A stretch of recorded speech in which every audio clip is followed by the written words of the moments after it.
श्री स्वामी समर्थ परब्रह्म ग्रंथाचा 25वा भाग। स्वामी निघून जाताच बसापाला रडू कोसळली आणि स्वामी दिसेनासे होताच प्रथमच बायजालाही जाणवले होते की आपण काहीतरी हरवून बसलोय।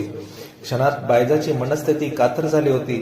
डोळे फाडून ती स्वामींच्या दिशेने पाहत राहिली होती आणि ती दिशा केव्हा डोळ्यातून पाहणाऱ्या अश्रूंच्या पुरात वाहून गेली हे तिला कळलेच नव्हते। मंगळवेढ्याहून निघालेले स्वामी चळांबे गावी पोचले होते। चळांबेच्या गावकऱ्यासाठी हा दिगंबर बाबा आता चांगलाच परिचयाचे होते, कारण स्वामींचे चळांबेला येणे जाणे होत राहिले होते। गावकरी जाणत होते की दिगंबर बाबा येतो, मठात जातो किंवा गावाच्या भीमा नदीच्या घाटी येऊन बसतो।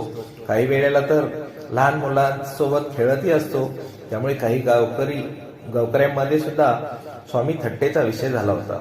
काही गावकऱ्यामध्ये स्वामी हा श्रद्धेचा विषय झाला होता। स्वामींचे 7 फुटावणे अधिक उंच आणि अजानबाहू दिव्य मूर्ती दिसताच चोळांबेच्या गावकऱ्यांनी साक्षात देवाचे दर्शन झाल्यासारखे वाटत होते। गावकऱ्यामध्ये जेव्हा स्वामीवरून वाद होत होता तेव्हा एक वृद्ध स्त्री तावातावाने स्वामी विषयी श्रद्धेने बोलली होती, जरा सत्पुरुषाला ओळखायला शिका। तो दिगंबर बाबा गावात यायला लागल्यापासून गावात ना रोगराई पसरली आहे ना अपमृत्यू झाला आहे। चोळांबेचे रामदासी बुवाला मात्र कोणी स्वामींचा पक्ष घेतला तर आवडत नव्हते।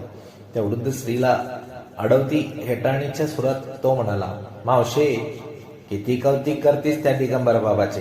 कावळा बसायला आणि फांदी तुटायला एकच गाठ पडले, तसंच त्या दिगंबर बाबाचे आहे। तुम्ही मात्र रायन संबंध जोडून रिकाम होता म्हणे दिगंबर बाबा गावात यायला लागला आणि रोगराई पळून गेली। स्वामी भीमा नदीकडे जाताना सुद्धा काही जण त्यांना टोमणे मारित असे, परंतु लोकांच्या उद्धारासाठी संचार करणारी दिव्य विभूती कुठल्याही बंधनाच्या पलीकडे असते, कोणतेही भौतिक सत्याला जुमानीत नसते, विखाराला अधीन होत नसते। हेच स्वामींनी या सर्व गोष्टीकडे कानाडोळा करून दाखवले। श्री स्वामी समर्थ पुढील भाग